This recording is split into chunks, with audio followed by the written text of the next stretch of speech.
आज आपण बनवूया शेंगा आणि बटाट्याची भाजी.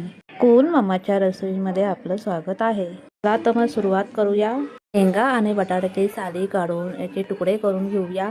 आता कढईमध्ये थोडंसं तेल घालूया. तेल गरम झालं की त्यात शेंगा आणि बटाटा घालून थोडं परतून घेऊया. आता आपण ह्यात अर्धे चमचे हळद, थोडंसं मीठ, थोडंसं पाणी घालून शेंगा आणि बटाटे शिजवायला ठेवूया.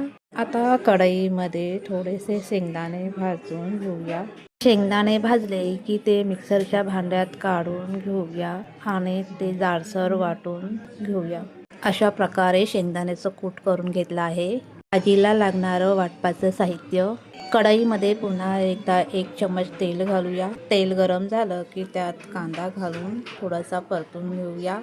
कांदा थोडा लालसर झाला की त्यात लसूण घालून घेऊया. तेही छान परतून घेऊया. मग खोबरं देखील घालून घेऊया.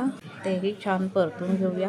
आता आपलं वाटण छान भाजलं गेलं आहे. ते मिक्सरच्या भांड्यात काढून घेऊया. वरून हिरवी कोथिंबीर घालून घेऊया. अशा प्रकारे वाटण वाटून घेतलं आहे. आता कढईत 2 चम्मच तेल घालून घेऊया. तेल गरम झालं की 7-8 कढीपत्त्याची पानं घालूया. मग वाटलेलं वाटण घालून ते छान मिक्स करून घेऊया. मिक्सरच्या भांड्यात थोडंसं पाणी घालून तेही पाणी वाटणात घालून छान मिक्स करून घेऊया.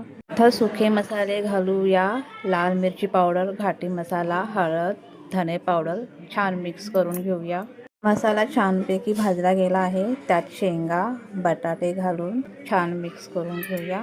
त्यामध्ये मी थोडेसे हिरवे वाटाणेही घातले आहेत. तेही छान मिक्स करून घेऊया. चवीनुसार मीठ घालूया. छान मिक्स करूया. आता भाजीमध्ये 1 तांब्या पाणी घालून 5 ते 10 मिनिटं छान उकळी येऊ देऊया. शेंगदाण्याचा कूट घालून परत एकदा छान मिक्स करून घेऊया. आपली भाजी रेडी आहे. त्यावर कोथिंबीर घालून घेऊया. छान छान रेसिपीसाठी माझ्या व्हिडिओला लाईक, शेअर, सबस्क्राईब आणि कॉमेंट करा.